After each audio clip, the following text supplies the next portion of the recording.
GHMC ఎన్నికల్లో ఎగిరేది గులాబీ జెండానే అన్నారు బీఆర్ఎస్ వర్కింగ్ ప్రెసిడెంట్ కేటీఆర్. శేర్లింగంపల్లిలో వివిధ పార్టీల నేతలను బీఆర్ఎస్ లోకి ఆహ్వానించిన కేటీఆర్ జీహెచ్ఎంసీలో కార్పొరేషన్లు ఒక్కటైనా మూడైనా బీఆర్ఎస్ దే గెలుపన్నారు. కాంగ్రెస్ బీజేపీలు రాష్ట్రానికి చేసిందేం లేదని కేసీఆర్ నాయకత్వమే శ్రీరామ రక్ష అని తెలిపారు.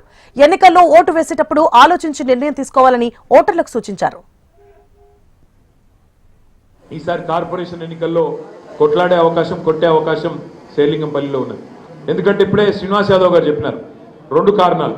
ఒకటి, మనం పని చేసి ఓటు అడుగుతున్నాం. మనము ఏం పని చేసినామంటే గరీబోళ్ళకు పని చేసినాం, అట్లాగే ఇటు చదువుకున్న పిల్లలకు కూడా కొలువులు వచ్చేందుకు ఐటీ కానీ ఇండస్ట్రీ కానీ ఆ పని కూడా చేసినాం.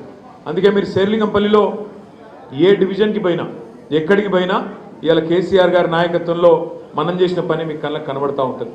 అట్లాగే ఇంకోవైపు కాంగ్రెస్ బీజేపీ రెండు పార్టీలు కూడా చేసిందేమీ లేదు. కాంగ్రెస్ ఏమో అబద్ధాలు చెప్పి అధికారంలోకి వచ్చిన పార్టీ, 2 ఏళ్ల కింద దొంగ మాటలు చెప్పి పచ్చి అబద్ధాలు చెప్పి మీకు అరిచేతుల వైకుంఠం చూపెట్టి ఆ పార్టీ అధికారంలోకి వచ్చింది.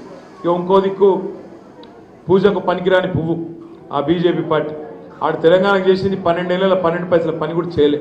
కాబట్టి రెండు పార్టీలు కూడా వాళ్ళ ప్రజలకు అర్థమైపోయింది, వీళ్ళందరూ కూడా ఉత్తోళ్ళే. మళ్ళా పెద్దలు చెప్తారు, ఎట్టి పనికైనా మట్టి పనికైనా మనోడే ఉండాలి. అట్లాగే కేసీఆర్ గారిని తిరిగి తెచ్చుకోవాలి. కేసీఆర్ నాయకత్వమే ఈ రాష్ట్రానికి శ్రీరామ రక్ష అని చెప్పి తెలంగాణలోని ప్రతి ఆడబిడ్డకు, ప్రతి అన్నకు, ప్రతి తమ్ముడికి అర్థమయ్యింది. కొంత టైం ఉన్నది, కాకపోతే ఇంకో 2 ఏళ్ళు తనలాడాలి, ఇంకో 2 ఏళ్ళు కొట్లాడాలి. ఎందుకంటే ఒక తప్పుడు ఓటు శిక్ష 5 ఏళ్ళు. అందుకే నిన్న మొన్న జిల్లాలు తిరిగినట్టు వరంగల్ పోయినా, కామారెడ్డి పోయినా, ఇక వేరే జిల్లాలు పోయినా, సిరిసిల్ల పోయినా, కరీంనగర్ పోయినా, అంతటా నేను ఒకటే చెప్పిన, ఏమంటే మీరు గుర్తుపెట్టుకోండి, ఓటేసే ముందు 1-2 సార్లు ఆలోచించుకోవాలి. తప్పు ఓటేస్తే 5 ఏళ్ల తర్వాత మళ్ళీ మనకు కరెక్షన్ అవకాశం ఉంటుంది తప్ప 5 ఏళ్ల లోపల మనం చేయగలిగేది ఏమి ఉండదు.